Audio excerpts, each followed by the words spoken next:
You guys don't think about some others' time. If you think you stay long there, park your truck.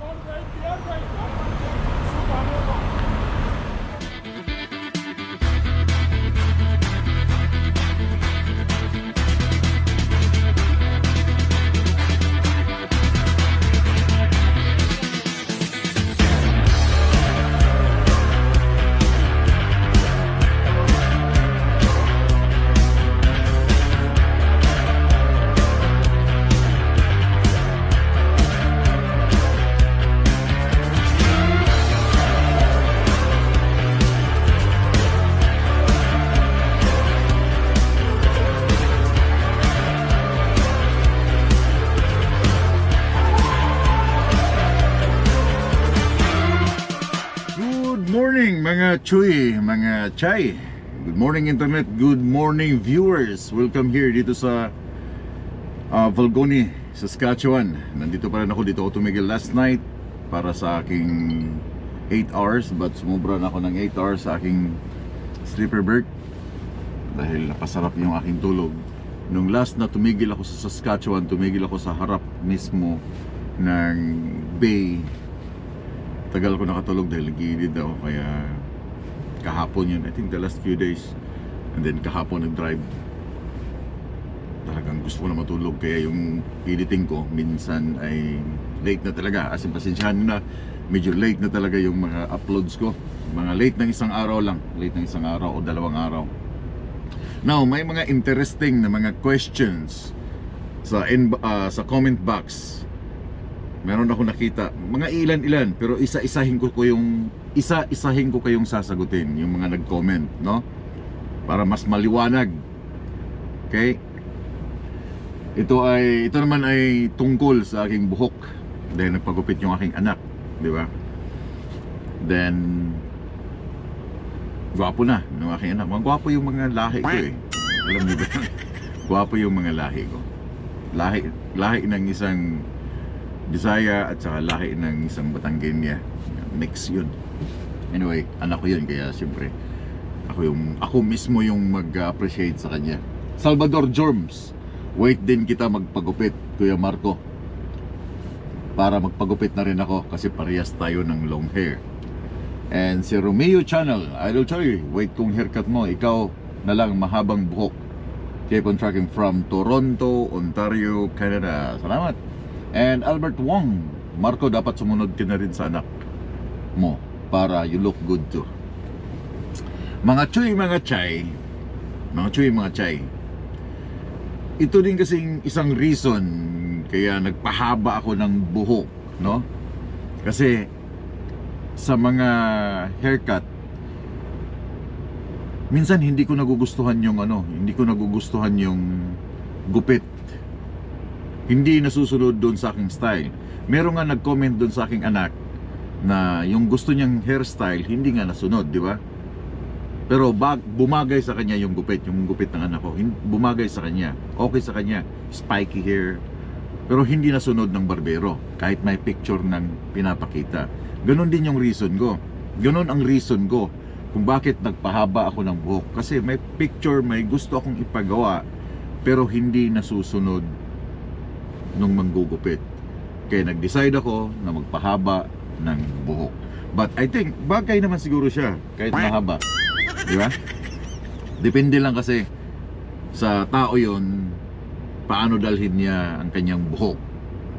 Okay, may mga mahabang buhok na talagang bumabagay, but depende lang yun sa'yo kung paano mo dadalhin. But way back before sa Saudi Arabia, long hair na ako.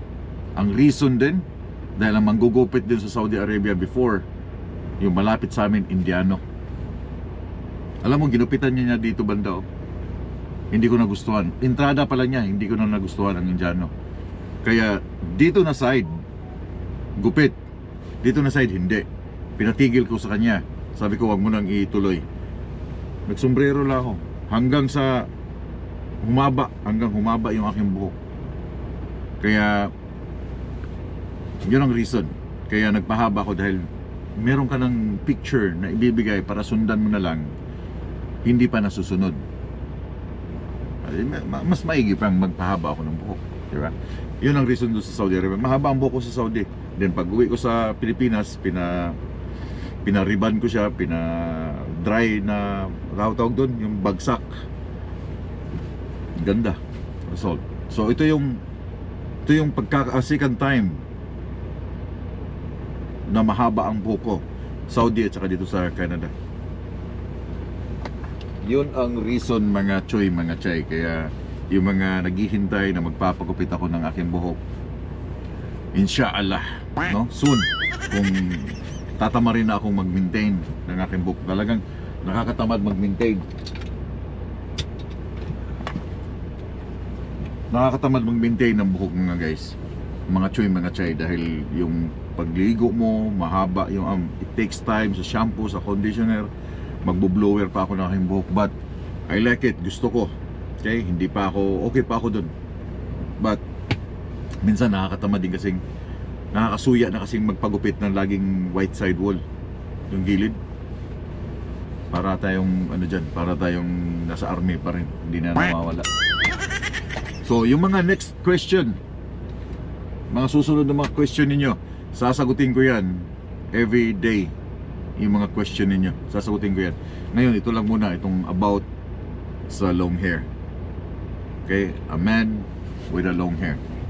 So, tapusin ko lang ito akong trip, and then magkita tayo kasi manunod kayo at ako magtatrabaho, diba?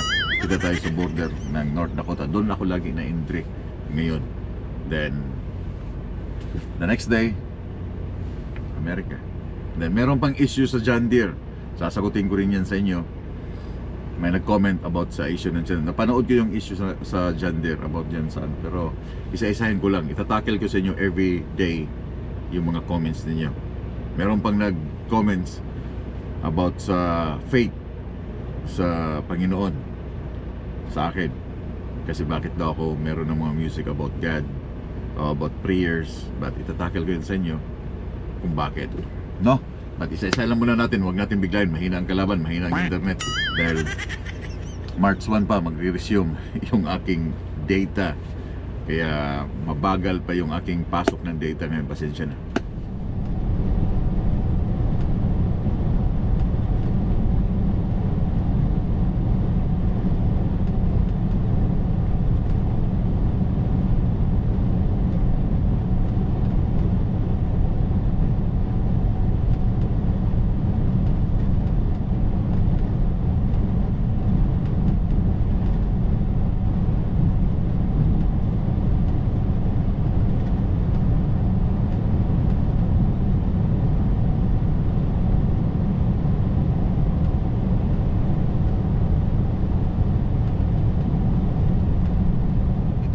Sa bago mag-border, Mosimin. Kasama ko sa fuel line dito na vehicle din. I think may load na to. May load na siya, I think. May load na siya.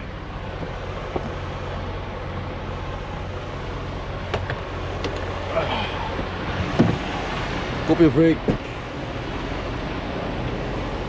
Yung load niya mabigat din to, kahit isang piraso. Traktor.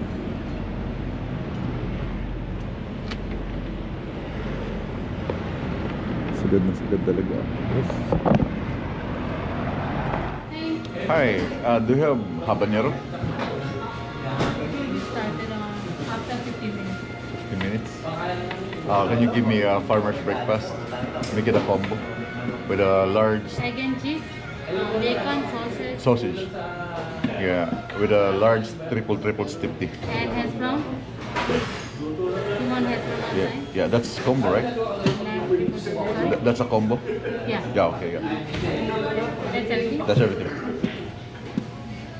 Pwede pa ihugas. Sige lang. 40 wine. Ha?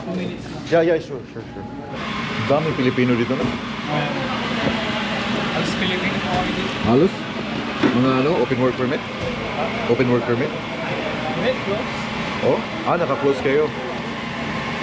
Salamat.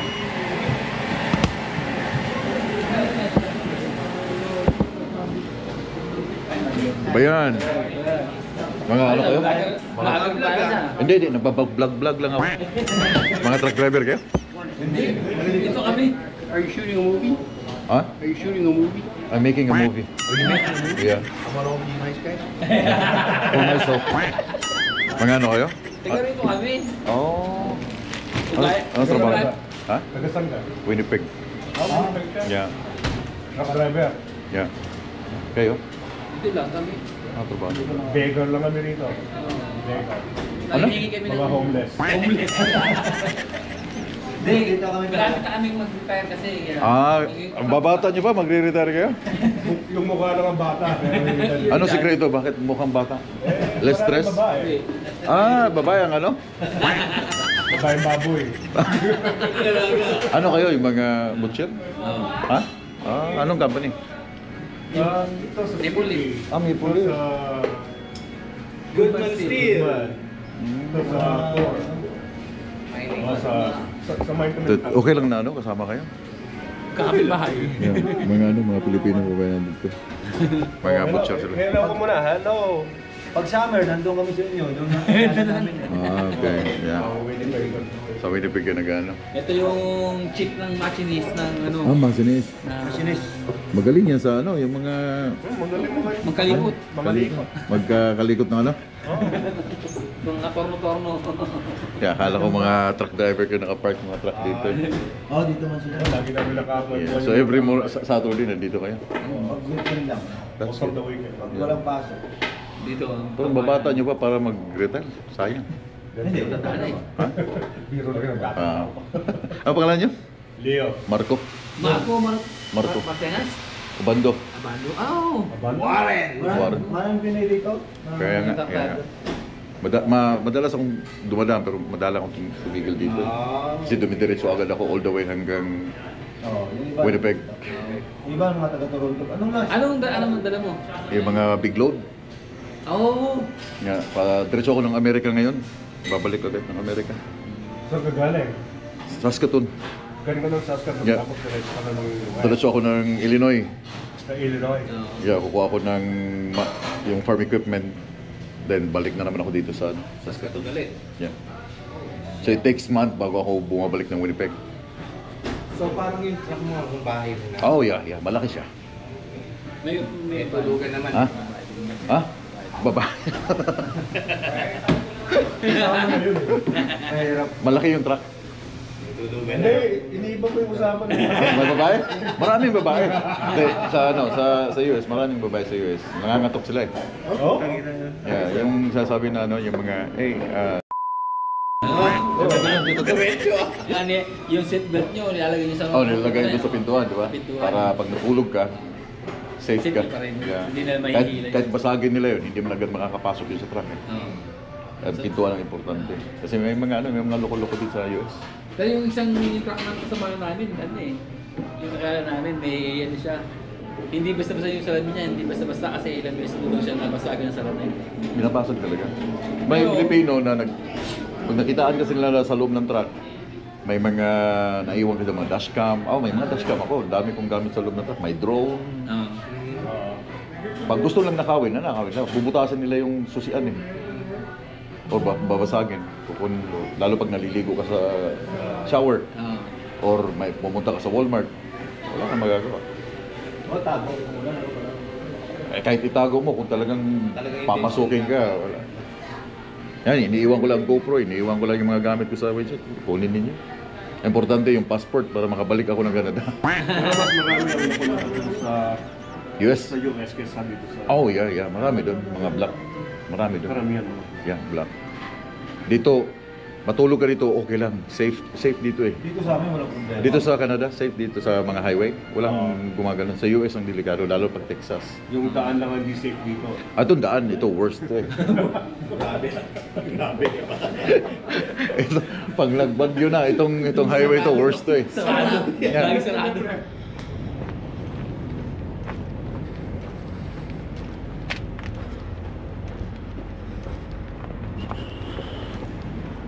Anim na chain ang ginamit niya. Parang walang balak umalis to.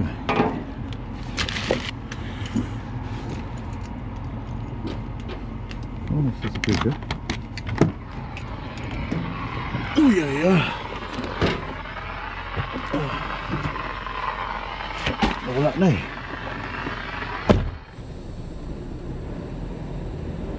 $15.03.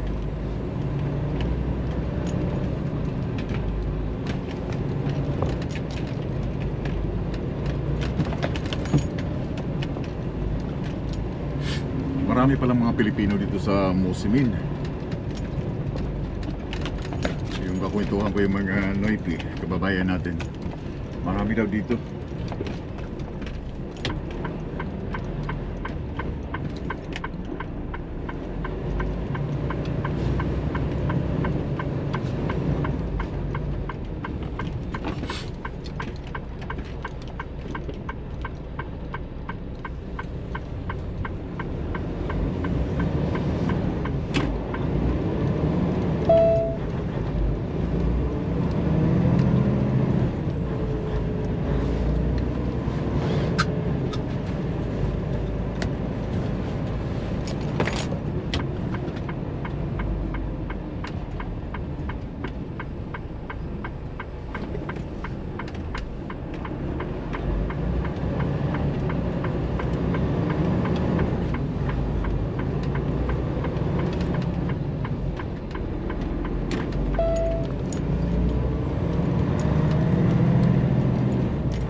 Madulas dahil nagtunaw. Manghihiram ako ng sasakyan dahil pupunta ako ng Dalarama. Kailangan kong bumili ng araw dito.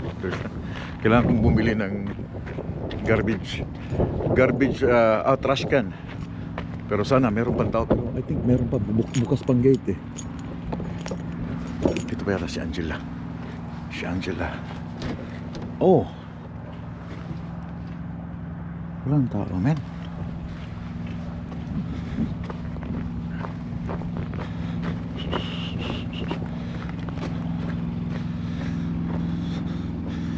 Sana ako ng pick up dito. Bagong RAM oh. Hindi na ito ang aking yard ngayon. Nasabi mo na yan, Marco. Ang daming load oh, guys. Mga farm equipment. Hindi na ito yung aking yard. Dahil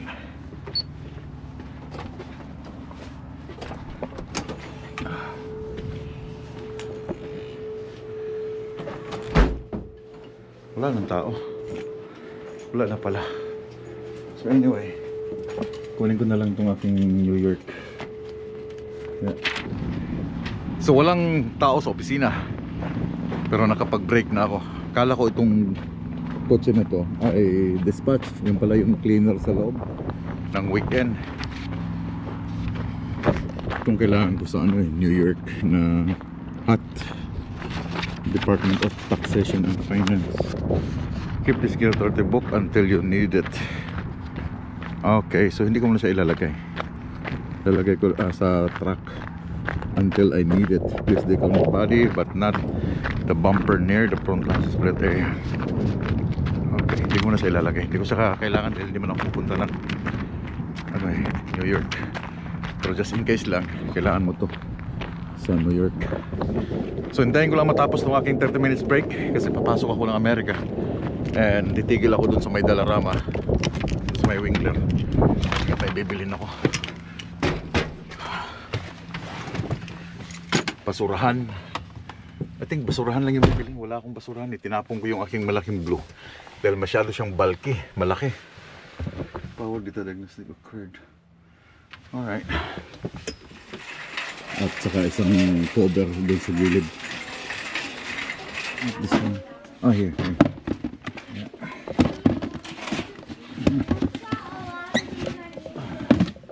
Yeah, this one. And dalawang basurahan. Tatlo na. Then here. Oh, here. Look guys. This is $4. Sa Walmart, this is $8 guys. Yung sa gilid. Yeah. MJ, Hi. nung umuwi kami sa Pilipinas, papunta pa lang kayo, di ba? No, papunta pa lang. November kami Yeah, dumating. November sila. PR, di ba? Yeah. So nung umuwi ka ng Pilipinas, katabi lang kami ng ng bahay. Kaya inuman kami nito eh. So saan ang trabaho? Tripoli. Ah, sa meat shop? Sa sa gawaan ng RVs. Ah, ganun ba? May paggawa ng RV dito? Dito sa may main street lang. Akala ko ina-order yung RV galing sa US. Dito ginagawa ko lang. Ganun ba? Tapos dinadala sa US. Oh, si Pauline, saan sa trabaho? Wala pa. Part-time lang. Ah, okay. Pero napunta kayo ng Winnipeg? Medyo ano lang, madami. Hindi ganun. Okay naman, ang winter. Okay naman. Nakakasurvive. Medyo maganda panahon ngayon. Yeah, positive man. Walang biyahe. Dumaan lang ako, bibili ako ng basurahan. Itong sa windshield sa gilid, then tissue, then pangtali. Then balik na ako ng Amerika. Pasok ako ng Amerika ngayon. Ano dalawa yung truck? Yung nandun sa gilid ng 7-Eleven. Doon mo sa park. Kasi hindi ako makaparada dito sa may Walmart, puno eh. So nandun sa gilid, maglalakad ako papunta doon. Diretso na ako ng Amerika. Hanggang kailan? Kukuha ako ng load doon, tapos babalik na naman ako ng Saskatoon. Hindi pa ako umuwi. Hindi pa. Ilang weeks na. 2 weeks na. Matagal-tagal na pala. Mga 1 buwan itong aking biyahe, tapos uwi ako. Yeah. Ano ba? Yeah, nice meeting you again. Kumusta kay Paulina? Apo, Yeah. nakita na. Sige kaya. Ingat MJ. Yeah. Sila ay guys, sila ay tawag dito. PR na dumating dito kasi may mga kamag-anak sila dito sa Winnipeg na taga Nangkaan sa lugar ng wife ko. Then tawag dito. Dumating sila dito, landed immigrant. Nakainuman ko siya nung umuwi ako sa Batangas. Yung basurahan lang ang bibilhin, ba't umabot? Ay, walastik. Mas mura kasi kaysa bibili ako dun sa US. Pero mga made in US din to. Pero yung price ba? Ito $1 lang eh. Pag binili mo sa US to, this is $3.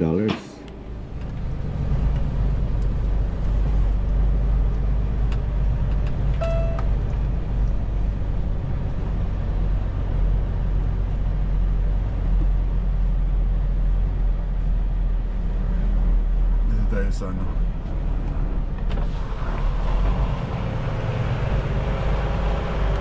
walang laman.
Hello.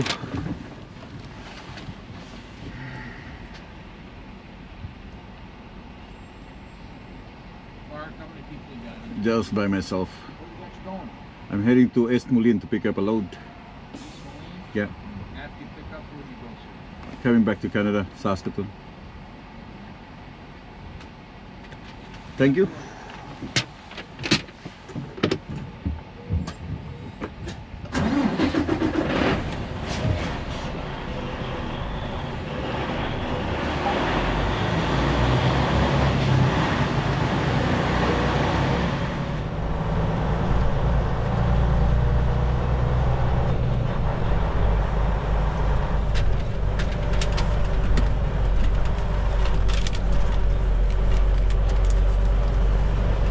Garbage.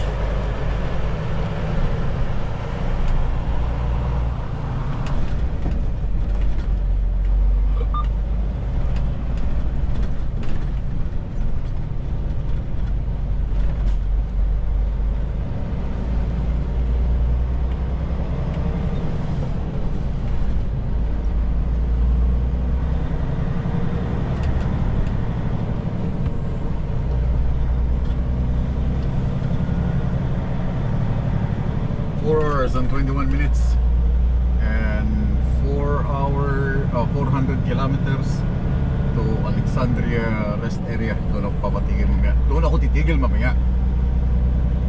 Right on. Ay kumalat na, isa ang nais nila, isigaw ang nadarama. Pilipinas muling magsama-sama. Pilipinas, Duterte pa rin ang tunay na nagmamahal sa atin. Laban niya ay laban natin. Pilipinas, Duterte pa rin.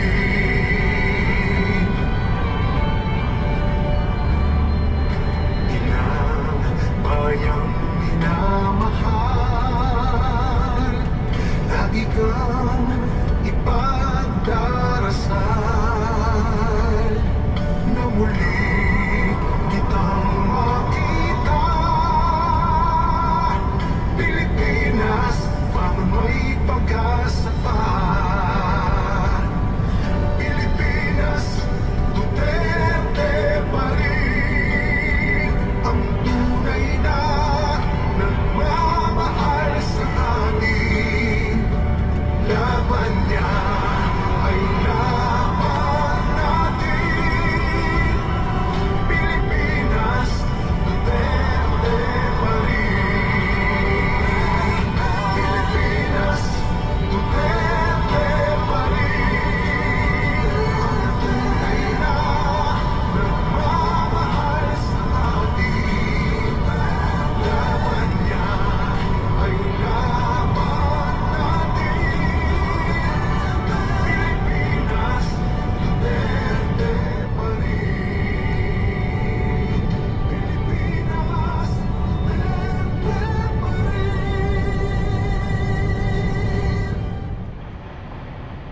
So you're just gonna leave your truck like that?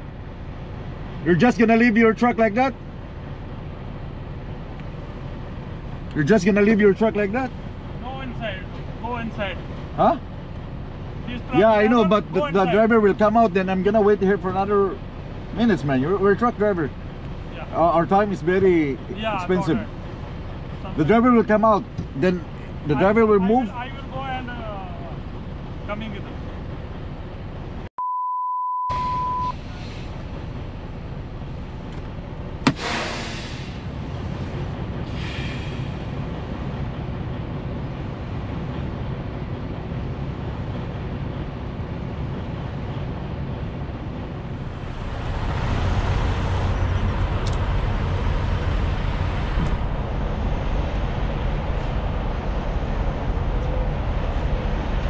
You guys don't think about some others' time. If you think you stay long there, park your truck.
Alam nila na may mga truck na nagre-refuel, nagtatagal sa washroom. Kung magtatagal kayo sa washroom, then park your truck, guys.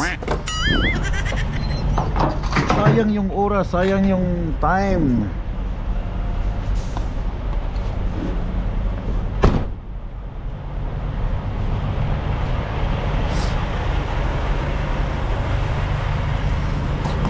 Yung refuel dito saglit lang, 5 minutes tapos.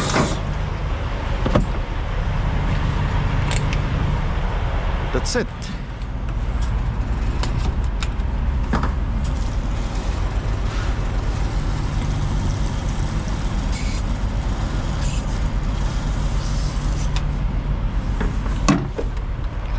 Tapos oh.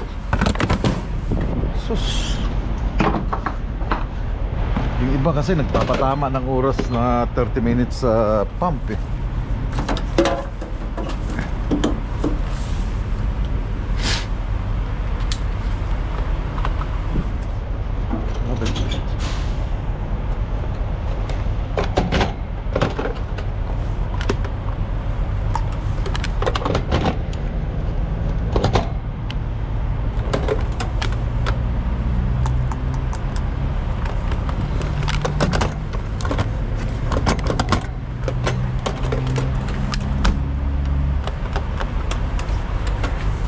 Wala, ayaw gumana ang kanilang pump.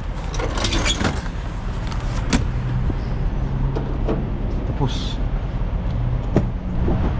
ito ba magtatagal dyan?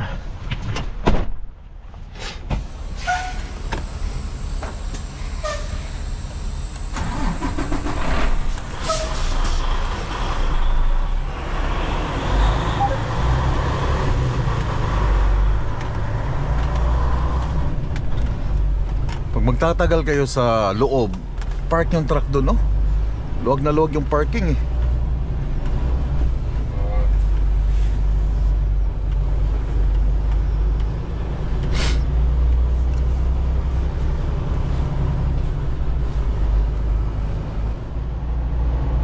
You know? Oh, pwede naman pala niyang i-park.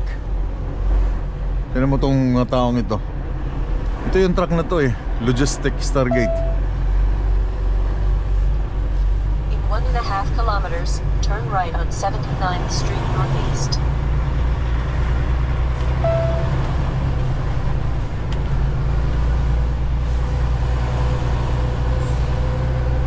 Turn right at the stop sign, then take the first right. Alam nyo bang mahalaga ang bawat patak ng minuto sa tracking dito dahil per miles ang banat dito, hindi per oras. Kung per oras, it's okay kahit magtagal dyan sa pump, right?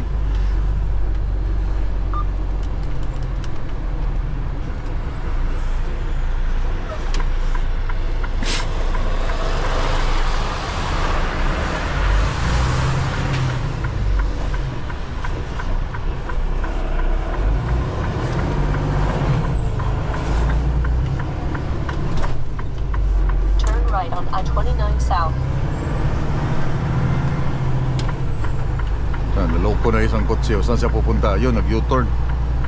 Pagkatanga talaga.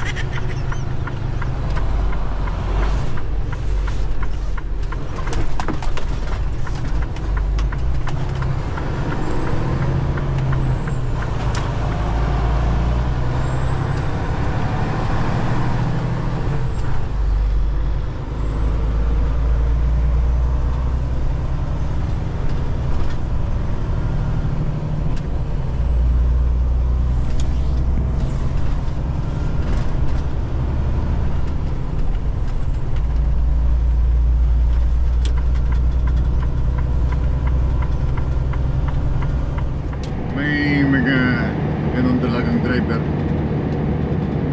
yung hindi ba nag-iisip na may mga nakasunod sa kanila sa likod, na may mga the same na burn ng hours of service, may mga oras, may mga appointment.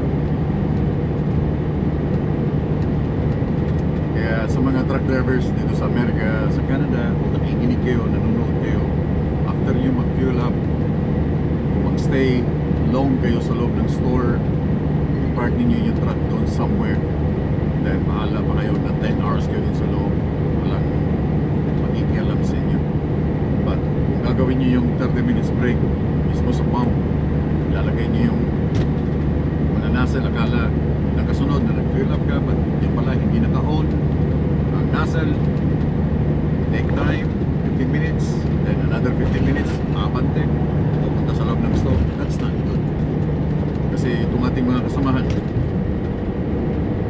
sa highway, may mga oras din yan. Kung ginagawa nila, huwag mong gawin.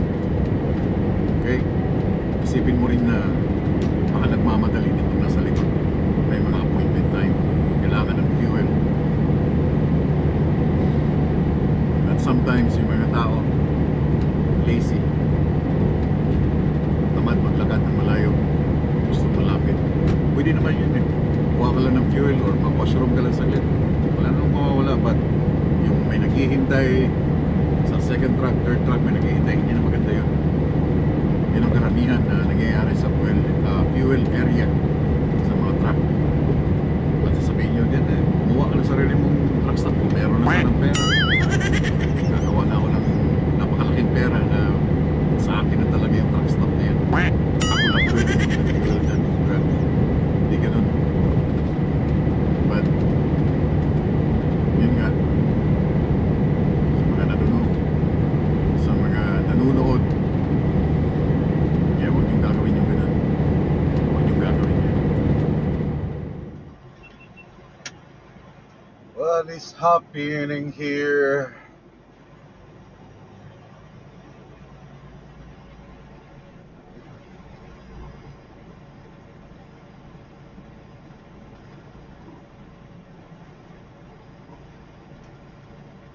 Oh, may tumaob na truck. Holy smoke. Try and clean ang kalsada. Why? Anong nangyari sa'yo? Ang ganda ng kalsada eh. Tulog.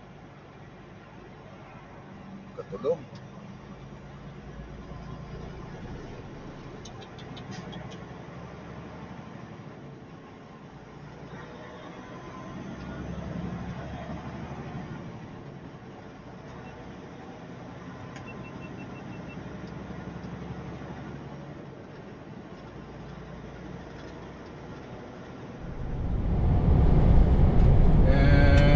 Now,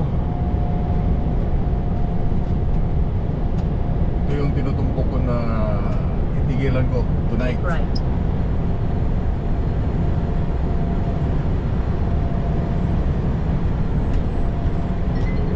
17 minutes left. Woo!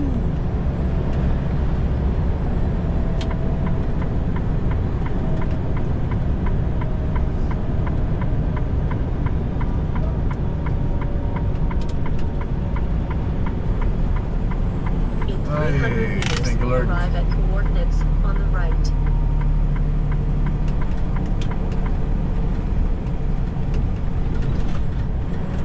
Arriving at coordinates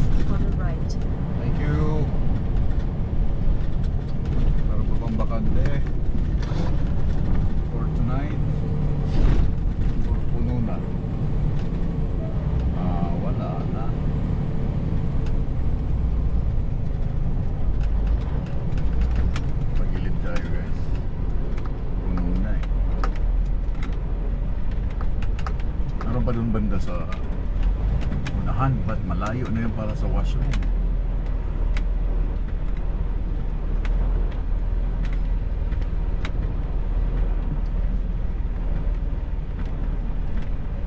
Tayo sa gilid.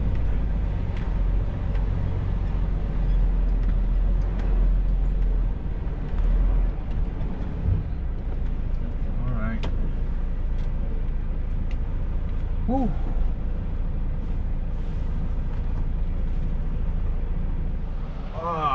Sakit sa likod.